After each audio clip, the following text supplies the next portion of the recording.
Daniel es un hombre con el cual a lo mejor muchos de ustedes se van a sentir identificados, porque Daniel es un hombre que tuvo que dejar su tierra, no porque le hacía gracia dejar su país y marcharse a otra tierra a buscar trabajo o a emprender una vida nueva, sino que fue forzado, fue obligado a abandonar su país, a abandonar su tierra, y lo llevaron cautivo a una nación que en este momento sería Irak, pero que en aquellos tiempos se llamaba Babilonia, cuyo rey principal o más conocido era nada más y nada menos que el rey Nabucodonosor.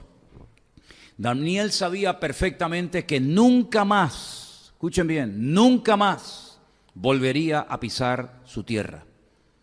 La parte sur del país de Israel donde él vivía, donde estaba generalmente, o donde estaba afincada las tribus de Judá y de Benjamín, allí estaba la ciudad de Jerusalén, allí estaba el templo, y todo eso quedó totalmente destruido. Nabucodonosor destruyó la ciudad, quemó el templo, tumbó las murallas, y Daniel sabía perfectamente, más o menos con 17, 16, 18 años de edad más o menos, que cuando lo llevaran cautivo a Babilonia, nunca más volvería a su país. Él no se llenó de rabia contra Dios, ni contra Nabucodonosor, rey de Babilonia.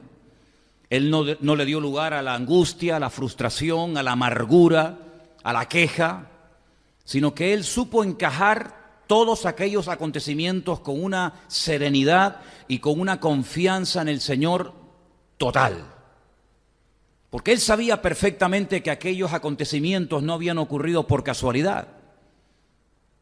Él sabía perfectamente que detrás de la destrucción de la ciudad, detrás de la destrucción del templo, etcétera, etcétera, algo había sucedido en el mundo espiritual, algo había ocurrido durante mucho tiempo en ese lugar que había provocado esta catástrofe nacional. Así es que él es llevado junto con 4.600 cautivos a Babilonia. Ese es el número que nos da la Escritura, después le diré dónde, de cautivos que fueron llevados a Babilonia. 4.600 personas. Y después les pondré al final, si me acuerdo, y hay tiempo para decirlo, una tarea para que ustedes vean cuántos regresaron después de un tiempo a Jerusalén. 4.600 fueron los hombres que fueron llevados, deportados a Babilonia. Pero yo quiero que ustedes descubran en diferentes partes de la Escritura cuántos volvieron después de unos años. Ahora, Daniel sabía perfectamente que él nunca más volvería a su tierra, pero miles de judíos sí volverían. Sí volverían. Porque él era un hombre que conocía las Escrituras. Y cuando una persona conoce las Sagradas Escrituras, a las cosas que ocurren, a las circunstancias que acontecen, se las interpreta de una forma, desde un punto de vista completamente diferente. Repito, él no era un amargado, él no era un frustrado, él no estaba enfadado con Dios, ni mucho menos. Pero él sabía perfectamente que detrás de todos estos movimientos de multitudes de personas, de muertos, de cadáveres, de incendios, de destrucciones, de guerras, etcétera, Dios tenía todo bajo control. Y a través de un profeta, que ahora vamos a leer algunos de sus textos, él sabía perfectamente que miles de judíos volverían algún día otra vez y restaurarían la ciudad de Jerusalén y volverían a reconstruir el muro y volverían otra vez a reconstruir el templo, etcétera, etcétera. Pero vamos primeramente a Daniel capítulo 9, los 2 primeros versículos de este capítulo extraordinario.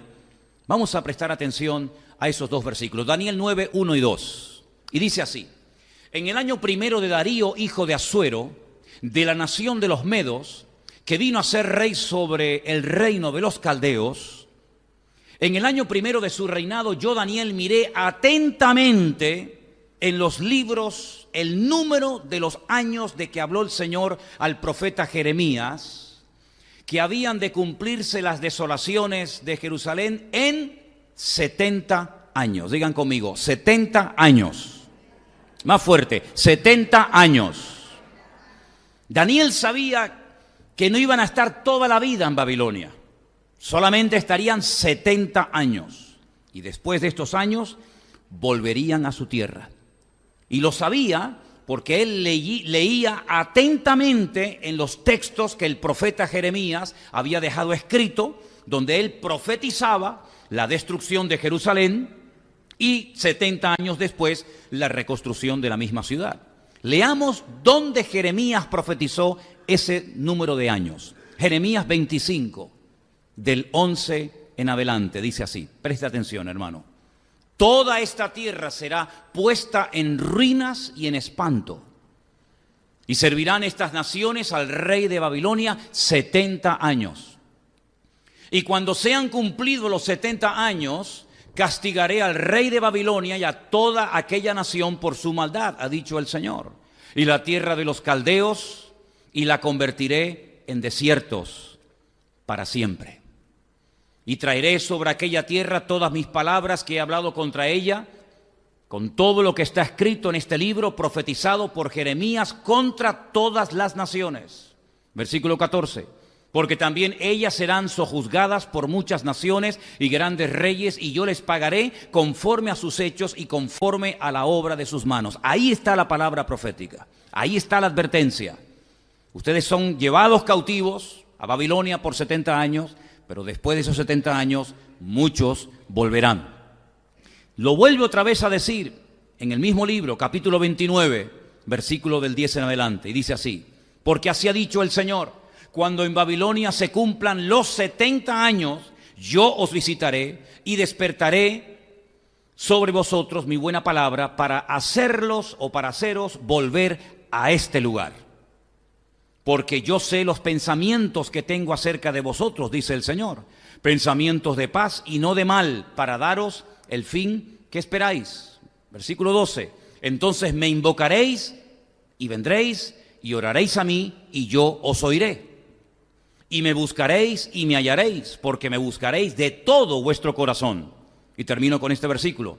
Y seré hallado por vosotros, dice el Señor, y haré volver vuestra cautividad y os reuniré de todas las naciones y de todos los lugares a donde os arrojé, dice el Señor, y os haré volver a este lugar de donde os hice llevar. ¿Cuántos dicen amén? 70 años está diciendo el Señor a través del ministerio profético de Jeremías. Daniel se va a Babilonia cautivo junto con 4.600 hombres más, y estando allí dice que atentamente él leía estas profecías. Él prestaba atención a estas declaraciones del profeta Jeremías, que ya había muerto, lógicamente. Pero él se agarraba a aquellas palabras, y por eso él no entró en una crisis de identidad, por eso él no se rebela contra Dios, por eso él no se amarga por estar en un país que no ha decidido estar en él, porque él sabe perfectamente que detrás de todo esto hay un plan divino, detrás de todo esto está la mano de Dios. Es decir, él entiende y acepta el diseño de Dios para su vida. Él sabe que su ministerio no va a ser en Jerusalén, como tantos profetas tuvieron su ministerio en Jerusalén, sino que él donde tiene que vivir hasta el día de su muerte y marcar una diferencia y ejercer una influencia sobre aquella generación y sobre aquel reino perverso era en Babilonia. Por lo tanto, él dice, bueno, lo que voy a hacer es darle gracias a Dios por el privilegio que me ha dado a mí. En 4.600 cautivos me ha escogido a mí específicamente el Señor, no solamente para recibir este libro, sino para animar y para marcar una diferencia durante los años que el Señor me dé de vida. Él se dejó usar por el Señor. Él tuvo durante toda su vida una buena actitud. ¿Y cuántas veces yo les he dicho a ustedes que lo que marca la diferencia en la vida de un creyente es tener una buena actitud? Él tuvo una buena actitud y entonces Dios, dice la Biblia, que lo bendijo. La Biblia dice que Dios lo usó de una forma tremenda. Fue un hombre bendecido, fue un hombre tremendamente próspero. Llegó a ser, por así decirlo, el primer ministro en Babilonia. Después del rey, el hombre más importante de todo el país, de todo el imperio, fue sin lugar a dudas el profeta Daniel. Ahora bien, esa buena actitud hizo que Dios pudiera usarlo. Esa buena actitud hizo que él entendiera las cosas que Dios quería hacer en aquella nación y a través de aquella nación. Él se dio cuenta que en más de una ocasión fue protegido sobrenaturalmente de la muerte. El jueves, por ejemplo, los que estuvieron aquí saben que él fue protegido de morir despedazado por leones. Cuando se firmó un edicto en el que se prohibía durante 30 días orar a cualquier dios o pedir cualquier cosa a cualquier hombre, Él dice que abría las ventanas de su casa en dirección a Jerusalén, como solía hacerlo anteriormente al edicto, y por la mañana, por la tarde y por la noche daba gracias a Dios y oraba al Señor cada día. Por lo tanto, eso le causó que le hicieran una especie de complot y terminaron arrojándolo dentro de dentro de un foso lleno de leones. Pero Dios lo protegió de una forma sobrenatural y eso no fue casualidad. Eso es la evidencia de que Dios quería usar la vida de este hombre durante algún tiempo más. Recibió revelaciones que ningún profeta del Antiguo Testamento jamás recibió. Recibió la revelación de la primera y de la segunda venida de Cristo o del Mesías.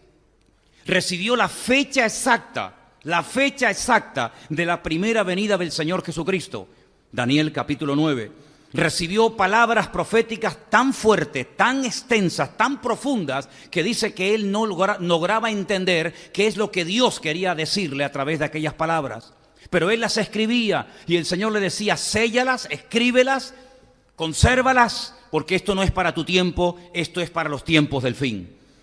Dios lo usó muchísimo a la hora de interpretar sueños. De hecho, el rey Nabucodonosor en varias ocasiones tuvo que recurrir a él para entender y para saber qué es lo que había soñado.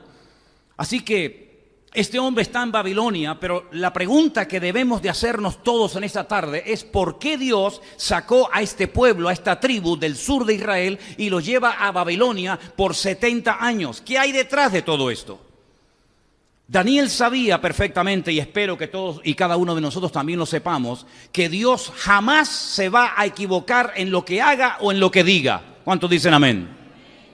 Daniel sabía perfectamente, y nosotros también juntamente con él, que Dios nunca se va a pasar ni a quedar corto con nosotros, que todo está bajo el control y la soberanía de Dios, que Él sabe lo que hace, aunque no lo entendamos, pero Él sabe lo que hace. Daniel sabía que su Dios, al cual él amaba y adoraba, sabía que Dios no obra jamás guiado por un sentido egoísta o injusto, más bien todo lo contrario. Dios es la justicia personificada y no hay ninguna posibilidad de que Dios actúe con nosotros o con su pueblo de una forma injusta o de una forma incorrecta. ¿Cuántos lo creen?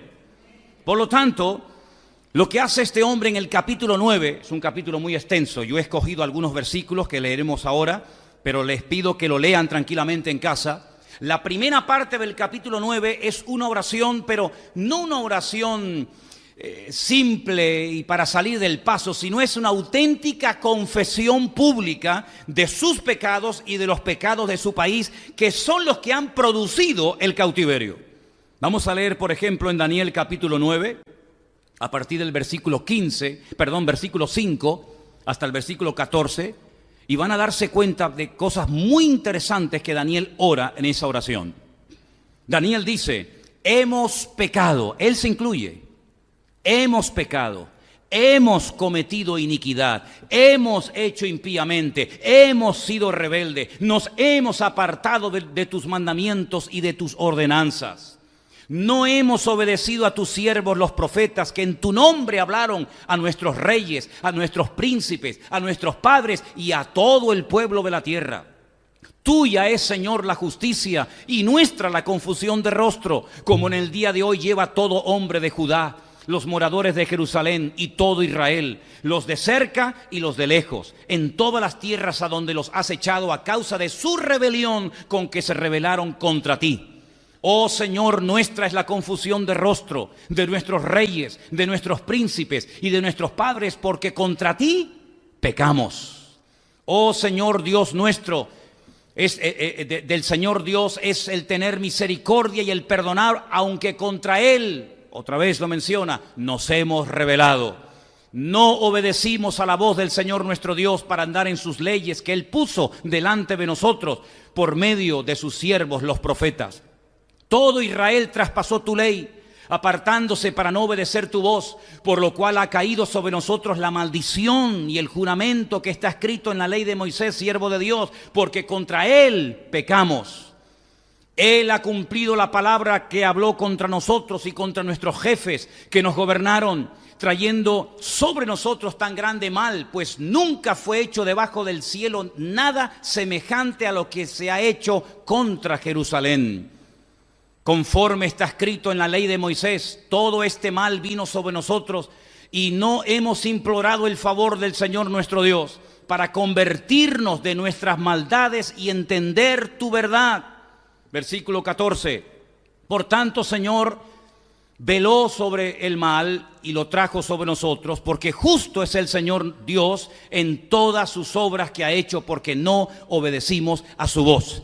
Si ustedes leen todo el capítulo 9 o gran parte de este capítulo, se van a dar cuenta de que Daniel se da cuenta de que ha habido rebeldía, ha habido desobediencia, ha habido pasotismo, ha habido frialdad, ha sido un desastre la relación del pueblo con Dios. Y todo eso ha traído como consecuencia que el país esté peor que nunca.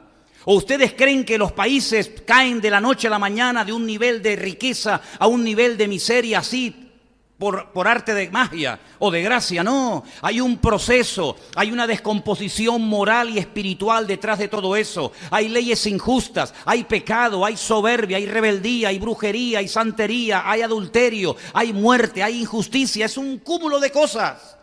Y Daniel sabe perfectamente que ellos se merecen estar allí en el cautiverio, porque por la vida que han llevado, por no haber tenido una sana y correcta relación con el Señor, ahora están sufriendo las consecuencias. Y por eso él dice, hemos pecado, no hemos obedecido tus leyes, hemos hecho caso omiso de los profetas que venían y nos hablaban en tu nombre, no obedecimos tu ley. Este pueblo se acostumbró a vivir así, como muchos hoy en día se acostumbran a vivir en desorden y creen y se engañan a sí mismos que Dios no se entera o no va a actuar en consecuencia. Esta gente decía, somos judíos, el pueblo escogido de Dios, Dios vive aquí. Por si no lo sabían ustedes, el único lugar del mundo donde el Dios nuestro al cual adoramos y servimos decidió vivir 24 horas al día y no salir de ahí nunca, fue en la ciudad de Jerusalén, en el Santo Santorum, en el lugar santísimo del templo de Jerusalén. Esto creó en ellos, más que un sentido del deber y de la responsabilidad, un orgullo nacional, diciendo, Dios no vive en Babilonia, Dios no vive en Nínive, Dios no vive con las naciones que nos rodean, pero nuestro Dios vive con nosotros, está con nosotros. Tenemos el arca del pacto, el arca sagrada, tenemos las tablas de los 10 mandamientos, tenemos los querubines, tenemos el altar del incienso, no tenemos nada. Se convirtió en un pueblo de gente religiosa que creían que eran intocables porque vivían en Jerusalén, porque eran judíos y porque eran descendientes de los patriarcas Abraham, Isaac y Jacob. Y se acostumbraron a pecar y también se acostumbraron a ir al templo. Jeremías durante 40 años les dijo, os estáis equivocando, estáis jugando con fuego, queridos. Si creéis que vuestros pecados no van a sufrir severas consecuencias, os equivocáis gravemente.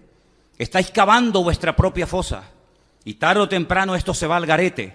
Y ese templo del cual estáis tan orgullosos, un pagano, el rey más pagano y soberbio, lo va a destruir. Se reían del profeta, lo azotaban, lo escupían, lo metían dentro de una cárcel para taparle la boca.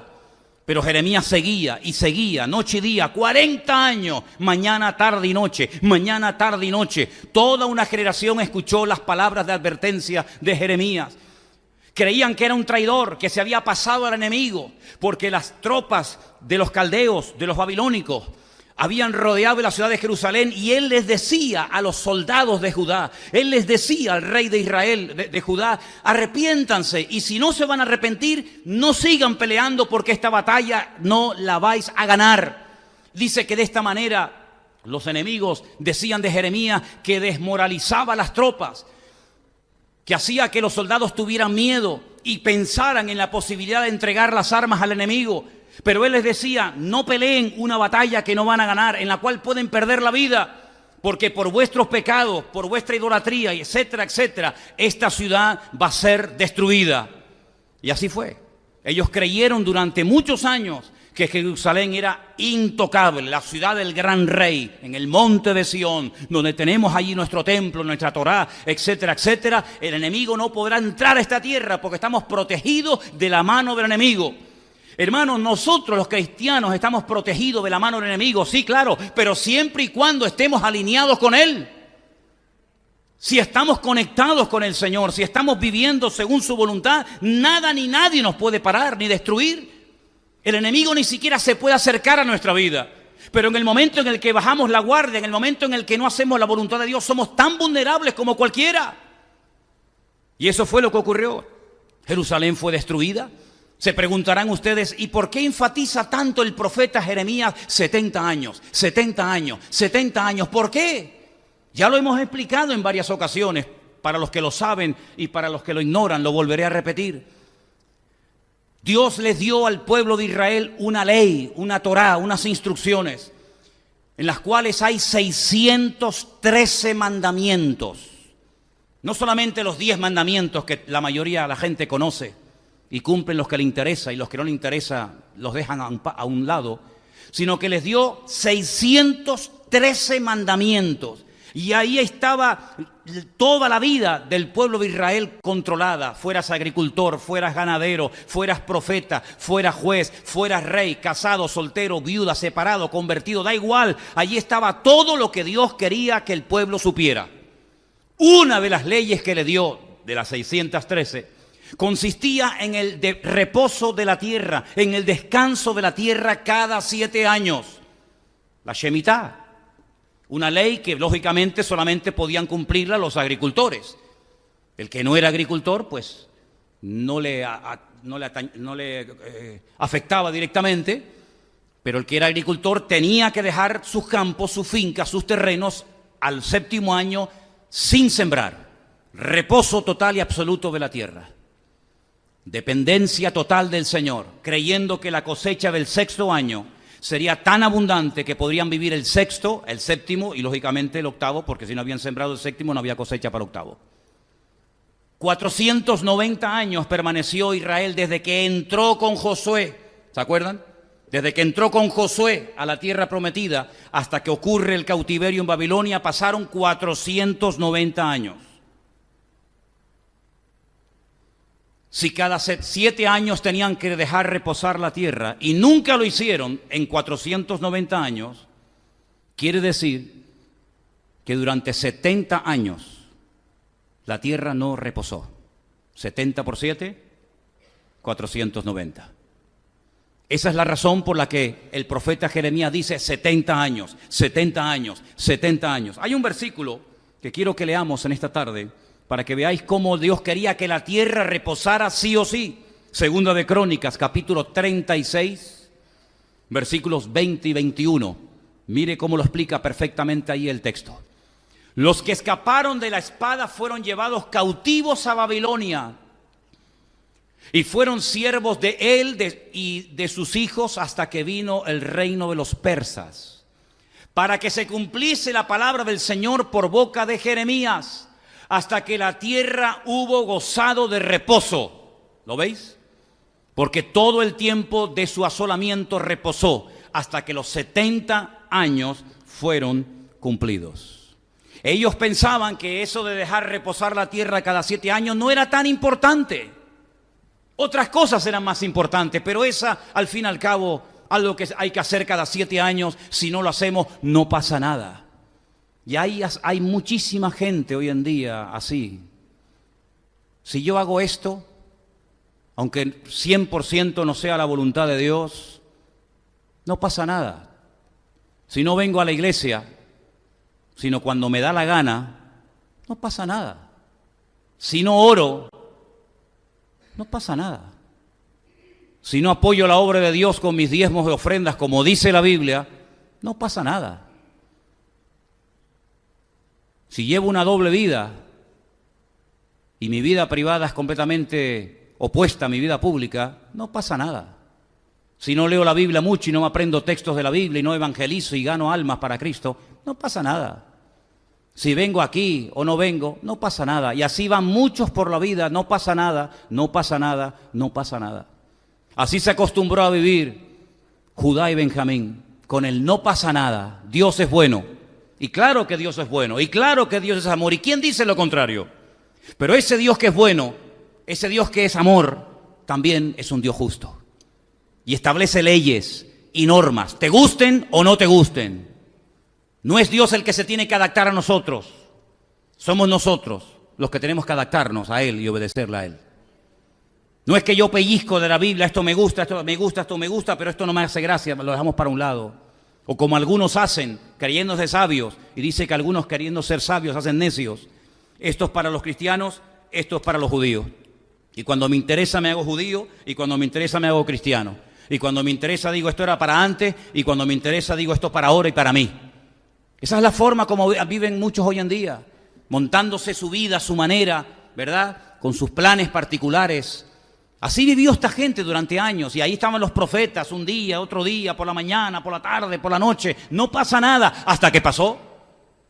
¿Saben que el último rey, hubieron muchos, ustedes saben, el último rey que tuvo Jerusalén se llamó, ¿alguien sabe?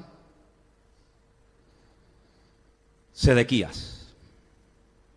Sedequías, en el capítulo 52 de Jeremías, miren lo que hace el último rey antes de que Nabucodonosor destruya la ciudad. Escuche bien esto, por favor. Jeremías, capítulo 52, del 7 en adelante. Fue abierta una brecha en el muro de la ciudad. Se calcula que estuvieron como 1 año y medio los caldeos rodeando la ciudad, cortando el suministro de agua, batallando contra la ciudad, y después de un largo tiempo fue abierta una brecha en el muro de la ciudad. Y todos los hombres de guerra huyeron y salieron de la ciudad de noche por el camino de la puerta entre los 2 muros que había cerca del jardín del rey, y se fueron por el camino del Arabá, estando aún los caldeos junto a la ciudad alrededor. El ejército de los caldeos siguió al rey, alcanzaron a Sedequías en los llanos de Jericó. Los que habéis estado allí conmigo, sabéis más o menos la distancia que hay entre Jerusalén bajando por el camino del buen samaritano, es el camino que había y que sigue estando, y era el camino que llegaba directamente a la ciudad de Jericó, la ciudad de los sacerdotes. Bueno, pues allí llegó a Jericó y lo abandonó todo su ejército. Entonces prendieron al rey y le hicieron venir al rey de Babilonia, a Ribla, en tierra de Hamat, donde pronunció sentencia contra él. Degolló el rey de Babilonia a los hijos de Sedequías delante de sus ojos. Imagínate que maten a tus hijos, que les corten el cuello delante de ti para que sufras. Y también degolló en Ribla a todos los príncipes de Judá. No obstante, el rey de Babilonia solo le hizo un gran favor. Solo le sacó los ojos. ¿Alguien voluntario esta tarde para que se los saquemos a ver si duele? Solo le sacó los ojos. Ay, gracias. Y le ató con grillos y lo hizo llevar a Babilonia y lo puso en la cárcel hasta el día que murió. Duro esto, ¿eh? ¿Te gustaría terminar así tu vida? Terrible, ¿no? Esto se podía haber evitado. La muerte de Ezequías se podía haber evitado. Jeremías le dijo, ríndete, si Dios ya no está con nosotros, si ustedes hace mucho tiempo que se desconectaron de Dios, ¿cómo pueden pretender que Dios nos defienda cuando ustedes se han limpiado las manos y no quieren saber nada de Dios? Esto me recuerda a lo que pasó cuando cayeron las 2 torres gemelas en Nueva York, ¿se acuerdan? Muchos norteamericanos dijeron, Dios nos abandonó. ¿Por qué Dios permitió que nos atacaran en nuestra tierra y nos tumbaran las torres gemelas? Y el famoso evangelista que ya está en la presencia del Señor, Billy Graham, dijo, ¿ahora os quejáis de Dios? ¿Ahora le echáis la culpa a Dios, al Dios que habéis abandonado? Después de haber quitado la oración en las escuelas, después de haber prohibido evangelizar en muchos estados de los Estados Unidos a una persona hablándole del evangelio, después de que habéis quitado la Biblia de muchos lugares, ahora os quejáis de que Dios nos ha abandonado. Más bien deberíamos de arrepentirnos y de lamentarnos de haber abandonado nosotros al Señor y no el Señor a nosotros. Pues así pasó. así pasó. El profeta Jeremías le decía, mira, por la mala vida que llevas, Dios no te va a defender, estás solo. Y cuando uno tiene el respaldo de Dios, hermano, uno pelea hasta la muerte si hace falta. Pero cuando Dios no te respalda, ¿a qué te agarras?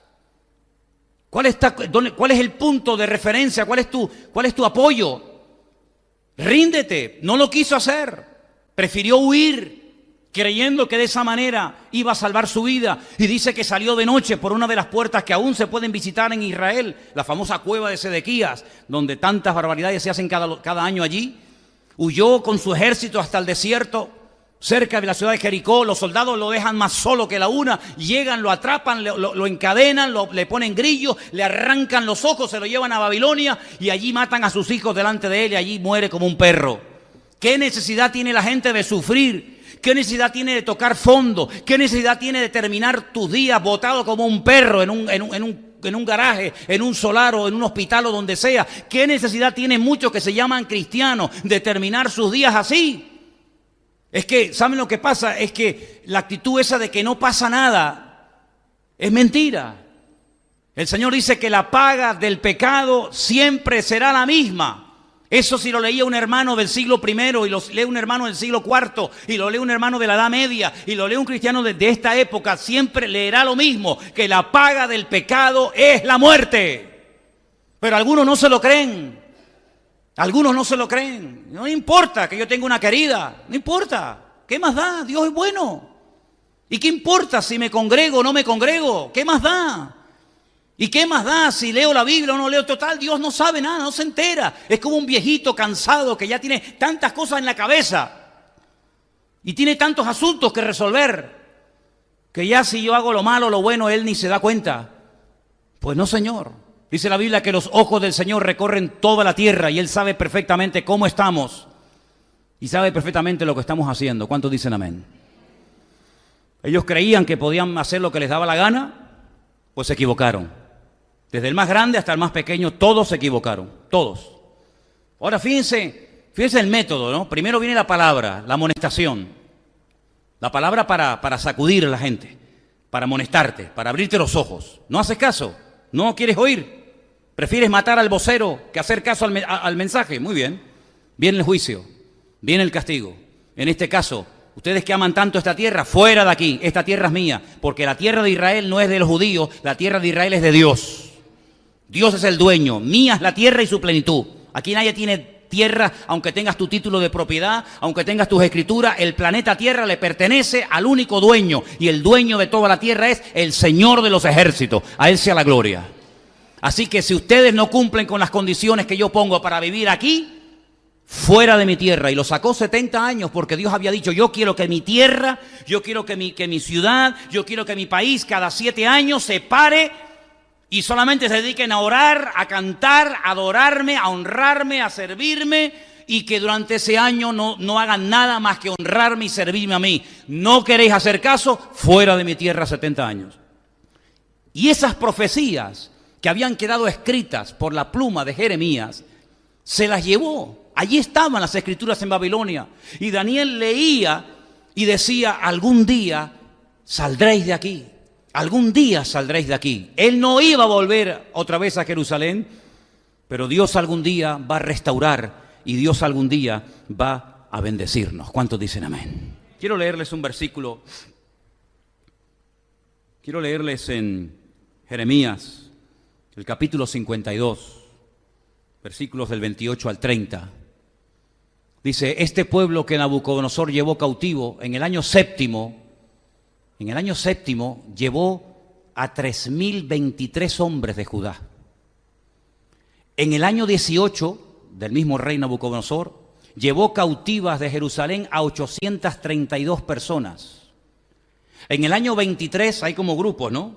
En el año 23, Nabuzaradán, capitán de la guardia, llevó cautivas a 745 personas de los hombres de Judá. Todas las personas en total fueron, ¿cuántas? 4.600. Es decir, 4.600 personas se lleva cautivas, aparte de los que había matado, los que habían destruido en Jerusalén. 4.600 personas se los lleva cautivos a Babilonia. El salmo que se leyó esta tarde tiene que ver con los cautivos que fueron llevados a la fuerza a Babilonia. ¿Se acuerdan el Salmo? Pónmelo otra vez. Ese Salmo 137. Cuando llegan a Babilonia, cansados, heridos, maltratados, pero con algunos instrumentos musicales, junto a los ríos de Babilonia. ¿Cuáles son los ríos de Babilonia? ¿Por qué se llama Mesopotamia? Porque están los dos ríos, el Tigris y el Éufrates, exactamente. Junto a esos ríos de Babilonia, allí nos sentábamos y llorábamos, acordándonos de Sión. Sión es una palabra que se utiliza muchas veces para referirse a Jerusalén, aunque hay un monte a las afueras de Jerusalén que se llama el monte de Sión, pero muchas veces en vez de decir Jerusalén, se emplea la palabra Sión, ¿vale? Sobre los sauces, esos árboles que están junto a las riberas de los ríos, ¿sabéis cómo son, verdad? En medio de ella colgamos nuestras arpas. No tenían ganas de cantar, se les fue el gozo, se les fue la alegría. Los que nos habían llevado cautivos, los caldeos, los babilónicos, nos pedían que cantásemos. Oye, pues aprovechemos, aunque estamos doloridos y sin fuerzas, aunque estamos humillados, aunque estamos cansados, aunque estamos destruidos porque han quemado nuestra ciudad. Bueno, si los inconversos nos piden que les cantemos, aprovechemos la tesitura, aprovechemos el momento para por lo menos hablar de nuestro Dios y cantarles algún salmo y dar testimonio. No, dice, los que nos habían desolado nos pedían alegría y decían, cantadnos alguno de los cánticos de Sión. Y ellos decían, ¿cómo cantaremos cántico al Señor en tierra de extraños? Y ahí viene esa frase que la encuentras por todas partes y los colgantes, si me olvidare de ti, Jerusalén, pierda mi diestra su destreza y mi lengua se pegue a mi paladar. Eso decía o dice el Salmo, ¿verdad? Tremendo, ¿no? Esa tristeza, ese dolor, todo eso se podía haber evitado perfectamente, pero no hicieron caso a las palabras de Dios. Tampoco hicieron caso los hombres, la humanidad en los tiempos de Noé. Noé les hablaba y les predicaba y les advertía que viene el diluvio, prepárense. ¿Qué se creen que este arca que estoy construyendo es porque estoy aburrido y no tengo que hacer otra cosa en la vida?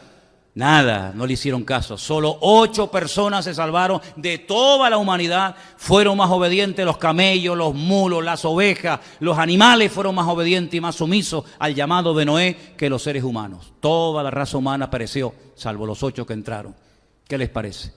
Dios siempre hablando, Dios siempre advirtiendo, Dios siempre diciendo arrepiéntanse, buscad al Señor en tanto que hay tiempo, vuelvan a Dios, mira que las puertas están abiertas, mira que... Nada. Ahora no son capaces ni de cantar, ahora no son capaces ni de hacer absolutamente nada. 4.600 personas llevadas cautivas. Yo les quisiera hacer una pregunta esta tarde a ustedes. ¿Alguien de los aquí presentes o alguien de los que nos ve sabe lo que le pasó y sabe los detalles de lo que le pasó a cada una de estas 4.600 personas? ¿Verdad que no? ¿Verdad que no? Pero yo les recuerdo que dentro de esa gran masa de gente, allí iba del cual estamos hablando esta tarde, Daniel, al cual le cambiaron el nombre en Babilonia y le pusieron Belsasar, ¿se acuerdan? ¿Se acuerdan aquellos 3 amigos, Azarías, Ananías, Misael, que les cambiaron el nombre por Sadrach, Mesach y Abednego, divinidades babilónicas? De 4. De los 4.600, podría hablarles horas y días enteros de estos 4, de los 3 amigos de Daniel y de Daniel. Y de los demás, no puedo decir absolutamente nada, porque la historia cuenta que se asimilaron, es decir, se diluyeron en la sociedad babilónica, en el estilo de vida de Babilonia. Tanto es así que cuando tú lees la Biblia antes del cautiverio, los meses del año tienen unos nombres completamente diferentes a los meses del año cuando regresan del cautiverio. Tienen un mes que lo llaman el mes de Tamuz. Y Tamuz es un ídolo, un muñeco de idolatría en Babilonia. Cuando volvieron de Babilonia, ya se habían olvidado de hablar, como decía el Antiguo Testamento, judaico, hebreo. Ya no eran capaces de leer ni de entender las Escrituras. Nehemías, sobre todo Esdras, tenía que hacer un esfuerzo tremendo por leer despacito, por poner énfasis en cada una de las palabras y por poder para hacerles que pudieran entender las Escrituras, porque ya se habían olvidado, se habían asimilado, se habían acostumbrado tanto a la cultura de Babilonia, que hasta en los tiempos de Cristo solamente los religiosos sabían hablar hebreo. La inmensa mayoría de la gente habían adoptado el arameo, que era el idioma de los caldeos en Babilonia. ¿Qué les parece? Pero ¿por qué podemos hablar mucho de estos tres jóvenes, incluido Daniel? Porque ellos, desde el primer día que entraron en Babilonia hasta que murieron, se propusieron firmemente en su corazón tomarse en serio su relación con Dios. Y por eso pasaron a la historia como hombres de Dios. Por eso fueron usados a la hora de interpretar sueños. Por eso fueron salvados de los leones, del fuego, de los enemigos. ¿Por qué? Porque el que se toma en serio su relación con Dios, Dios lo bendice y Dios está con él. No importa si está en Babilonia, en Japón, en la China, en Venezuela, en España, en Estados Unidos o en la Conchinchina, da igual. Cuando una persona se toma en serio su relación con el Señor, Dios pelea y apoya y defiende a ese hombre. Y no importa dónde se encuentre, si está casado, soltero, si tiene trabajo o no tiene trabajo, si está en la cárcel o está en el ejército o está donde esté, no importa. Cuando una persona como Daniel y como estos jóvenes se toma en serio su relación con el Señor, aunque te cambien el nombre, aunque te quieran meter a la fuerza la religión y la filosofía y la cultura de Babilonia, no te van a cambiar. Te podrán cambiar por fuera, pero por dentro al hombre de Dios no se le puede cambiar, porque ha puesto su mirada y su confianza en el Señor. ¿Cuántos dicen amén? ¿Por qué hoy en día es tan fácil cambiar a un cristiano?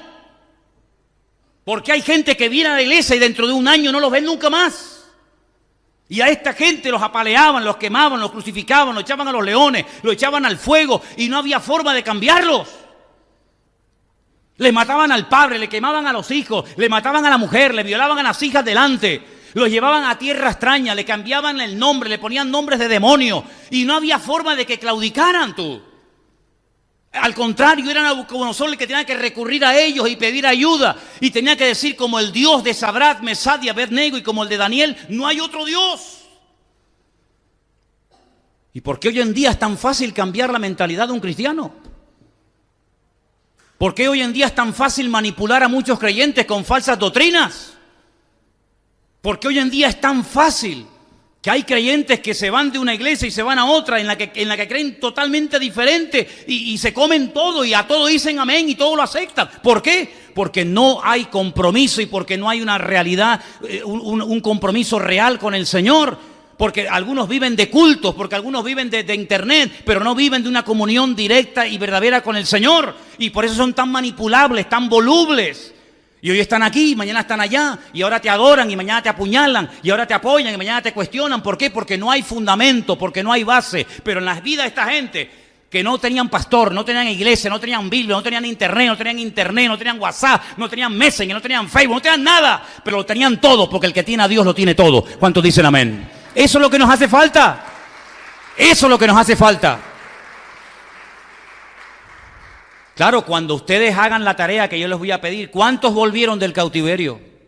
¿Podemos saber cuántos volvieron? Sí, claro.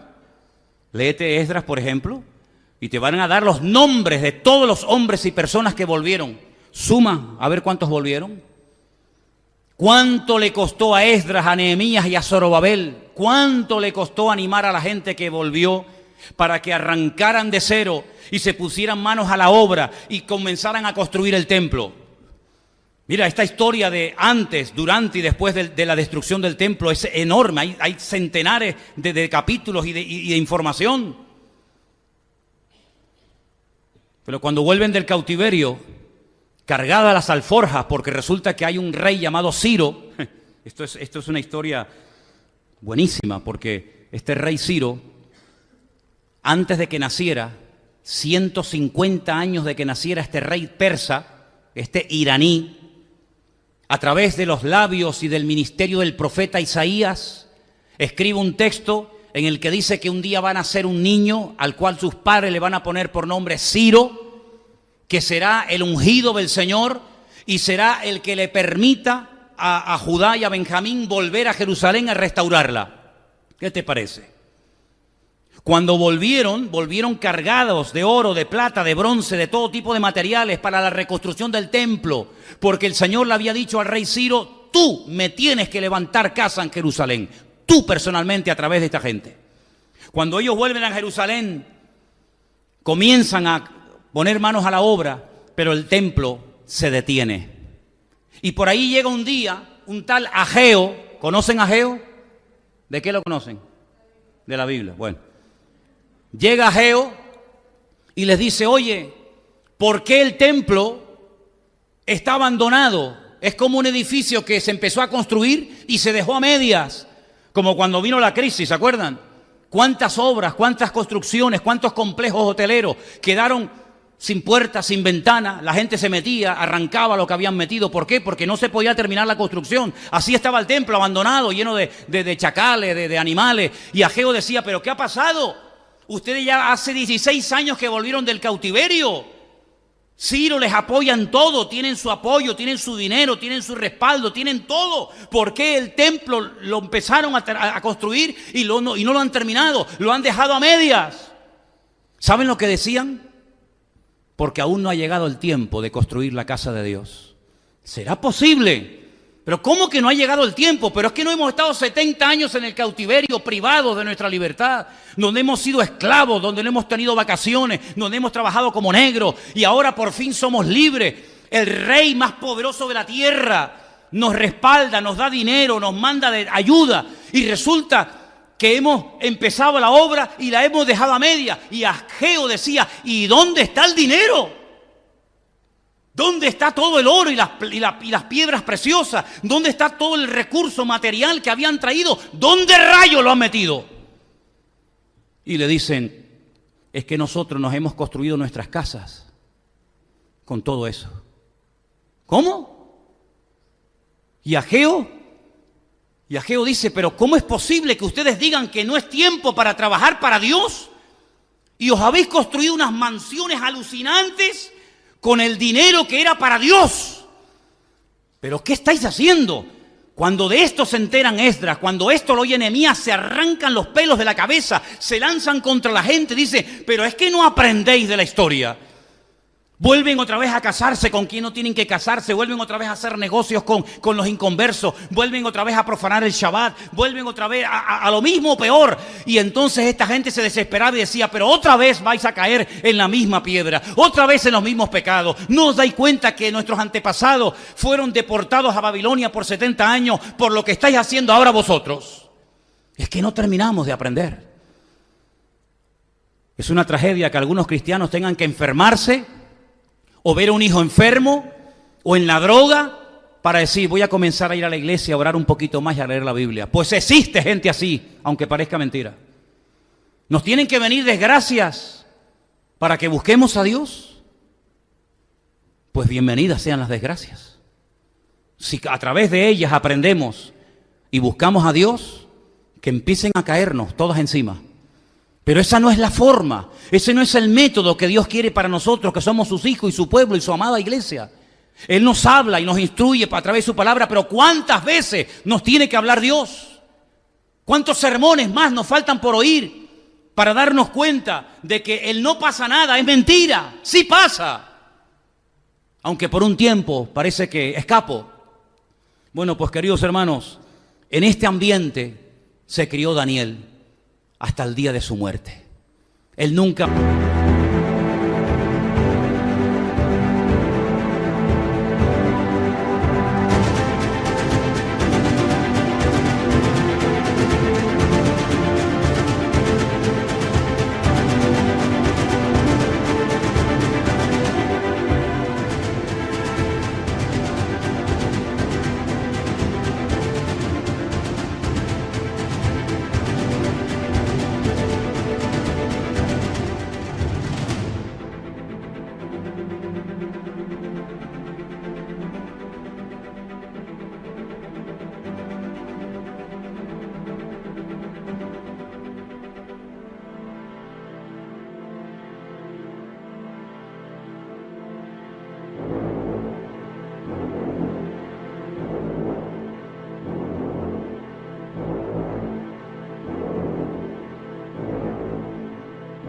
más volvió a Jerusalén. Él no vio el templo reconstruido, pero él fue fiel a Dios hasta el día de su muerte, porque él sabía que ese era el lugar y el tiempo en el cual tenía que servir a Dios. ¿Cuántos dicen amén?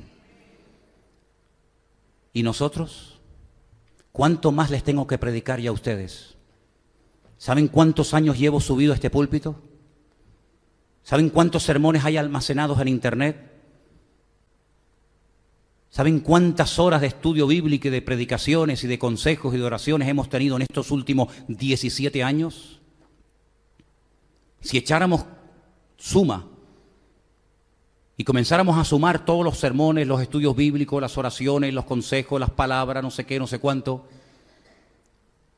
no es por oír más, no es por oír, y no es porque lo diga fulano o lo diga mengano, sino es porque en el fondo de nuestro corazón yo creo que es tiempo de que comencemos a tomarnos más en serio nuestra relación con Dios. ¿Hay alguien aquí que se va a tomar en serio su relación con Dios? Luego, a partir de mañana tu vida será completamente diferente. Porque si a partir de mañana o de hoy mismo te vas a tomar más en serio tu relación con Dios, algo diferente tendremos que hacer. Porque si seguimos haciendo lo mismo, no veremos cambios diferentes. Para ver cosas diferentes, habrá que hacer cosas diferentes, no siempre las mismas, para obtener los mismos resultados, ¿no les parece? Daniel dice que oraba 3 veces al día, mañana, tarde y noche, como solía hacerlo, con las ventanas abiertas, mirando a Jerusalén y dando gracias. Yo les dije el jueves, ¿por qué no lo hacemos nosotros durante 30 días? Porque así fue el edicto que se firmó. Durante 30 días, que nadie en nuestro imperio eleve oración a hombre o a Dios alguno, bajo pena de muerte. Y Daniel entró por aquí y le salió por allí y dijo, a mí eso no me afecta. A mí nadie me va a cortar mi comunión con el Señor. Me da igual lo que me hagan, me da igual lo que me digan. Aquí estoy.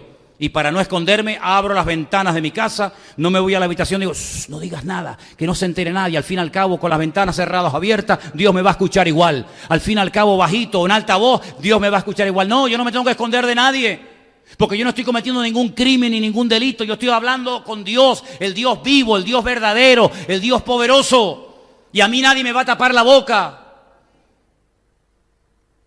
Hombre, algunos cristianos, si hay un edicto de no orar en 30 días, le vendría de perla, ¿no? Así te evitas el tener que orar. Pero a Daniel lo mataba si le impedías tener comunión con Dios. Esa era la forma de matar a Daniel, cortándole su cordón umbilical con Dios, su relación. Y a Daniel casi le cuesta la vida. Dios lo protegió de la boca de los leones. Pero yo quiero proponerles que a partir de hoy es día 19 de septiembre, ¿no? Domingo. 16, vale, 16. Les propongo que durante un mes, hasta el 16 de octubre, mañana, tarde y noche. Establecer un horario va a ser un poco complicado, pero por ejemplo, cuando digo mañana me refiero a lo primero que haces nada más levantarte. Antes de lavarte la cara, los dientes, antes de ir al baño. Una vez que pongas ya el pie fuera de la cama, de rodillas. Y haces una oración, aviva tu obra, aviva mi vida y que yo sea una persona como tú quieres que yo sea. Al mediodía, antes de comer, después de comer, como prefieras, otra vez de rodillas. Señor, aquí me tienes, cambia mi vida, aviva mi casa, aviva mi vida, mi ministerio, avívame, cuídame, protégeme, ayúdame, guárdame, bendice tu obra. Por la noche, pongamos antes de dormir, porque ya dormido va a ser complicado. Nos ponemos otra vez de rodillas. Les propongo, desde hoy, 16 de septiembre de 2018, hasta el próximo 16 de octubre de este mismo año, 3 veces al día, mañana, tarde y noche, mañana, tarde y noche, mañana, tarde y noche, 30 días seguidos, orando. Algo tiene que cambiar, algo tiene que ocurrir. Hermanos nuestros, tal vez no van a ser operados porque Dios hará un milagro. Hermanos nuestros que necesitan un milagro, pero de verdad, si no se nos van, tal vez Dios lo puede sanar en estos 30 días. Hijos tuyos, hijos que se te fueron y no saben ni dónde andan metidos, que no quieren saber nada de Dios, ni de la Biblia, ni de iglesia, ni de nada. ¿Quién sabe si estando ahí sentada un día te entra y caes de rodillas y acepta al Señor? ¿Por qué no? Ese marido que se fue, o esa mujer que se fue, o esa enfermedad que tienes, o esa depresión. Oye, yo no sé, pero en estos 30 días yo tengo la confianza de que algo puede cambiar, pero hay que ser serio. Mañana, tarde y noche, mañana, tarde y noche. Y si no pasa nada, y si todo sigue igual, que no lo creo después de 30 días, por lo menos oré mañana, tarde y noche durante 30 días a mi Señor. Así que, queridos hermanos,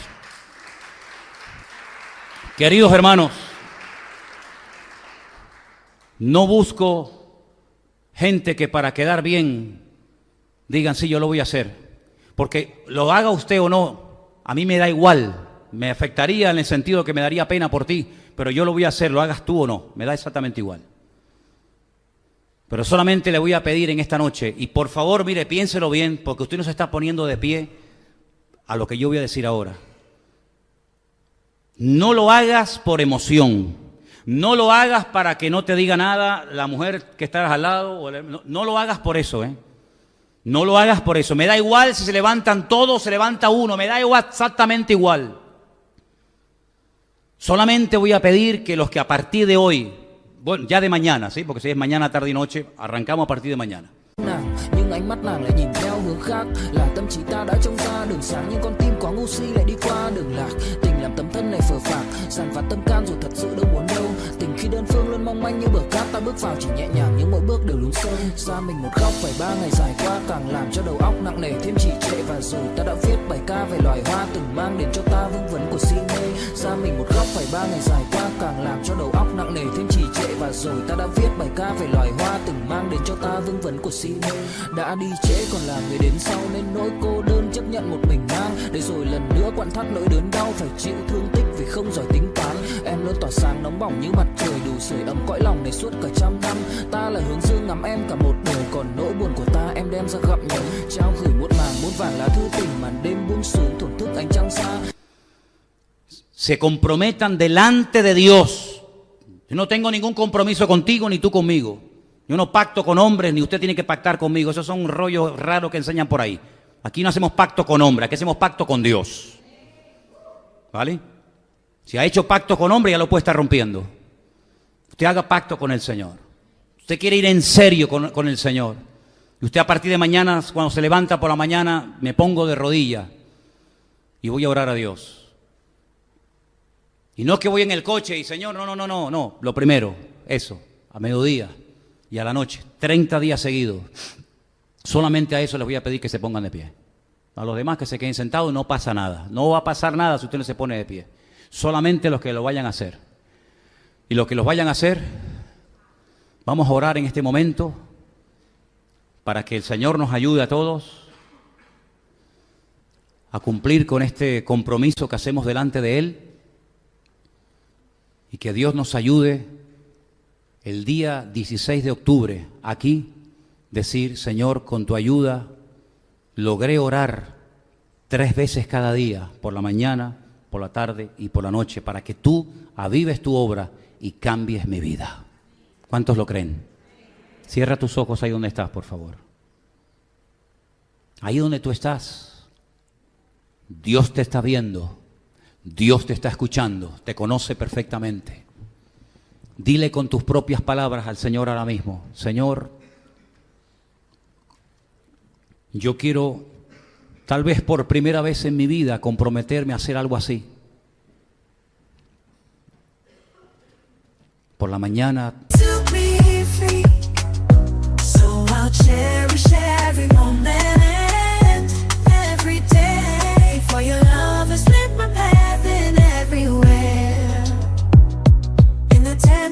Of your hand, I find the strength to rise and stand through every trial, every tear we've shed.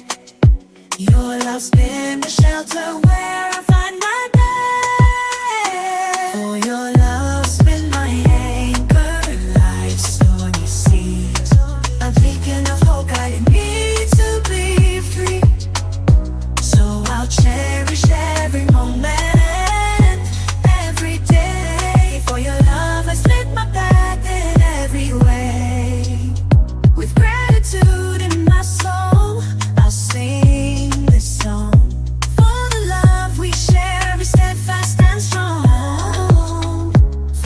más levantarme al mediodía y antes de dormir, ponerme de rodillas, solo o acompañado, me da igual, pero delante de Dios, a orar por mi vida y por tu obra, Señor. Y Dios puede hacer cosas impresionantes en este mes, hermanos, créanme. Estamos a punto probablemente de ver cosas que nunca en nuestra vida se nos habían ni siquiera pasado por la mente que veríamos. Pero Dios nos puede dar grandes sorpresas. Nuestra hermana Rosy necesita un milagro. Nuestro hermano Armando necesita un milagro. Yolanda necesita un milagro. Muchos de los que estamos aquí necesitamos un milagro, un cambio, una renovación espiritual, una transformación interior. No me digan ustedes que hemos llegado a un punto en nuestra vida en el que ya estamos totalmente satisfechos y a nosotros no nos hace falta de nada. No, queridos, vamos a tomarnos en serio este mes y vamos a ir a por todas con la ayuda del Señor. Padre, en el nombre soberano, magnífico y poderoso de Jesús, tu Hijo amado, oramos, Señor, delante de tu altar y queremos pedirte que nos ayudes para que durante este mes podamos cumplir con este voto, Señor, con esta promesa de orar 3 veces por día de rodillas delante de ti, Señor. Yo te ruego, Señor, que notemos todos en nuestra vida y en la iglesia cambios poderosos a raíz de esto que vamos a hacer, Señor. Porque yo sé que tú eres galardonador de los que te buscan. Y yo sé, Señor Jesús, que si lo hacemos de corazón, sinceramente, tú vas a bendecir a tu pueblo de alguna manera, Señor. Señor, gracias de antemano te damos, porque sabemos que va a ser algo que va a traer bendición a la iglesia, a las familias, a los jóvenes, a los niños, a las maestras de escuela dominical, a cada uno de nosotros va a traer renuevo. Y también oramos porque sé que hay muchos hermanos, porque así nos lo han hecho saber, que lo van a hacer en Israel, que lo van a hacer en la península, que lo van a hacer en muchas naciones del mundo. Y te pido, Señor, que juntos, unánimes, oremos para que haya un despertar espiritual en la iglesia del Señor. Que haya un apego a las Sagradas Escrituras, Señor. Que haya un amor por ti, por tu obra, como jamás en la vida habíamos pensado tenerlo. Y que veamos auténticos milagros, vidas transformadas, gente sanada, situaciones transformadas por el poder de Dios. Señor, abre, Dios mío,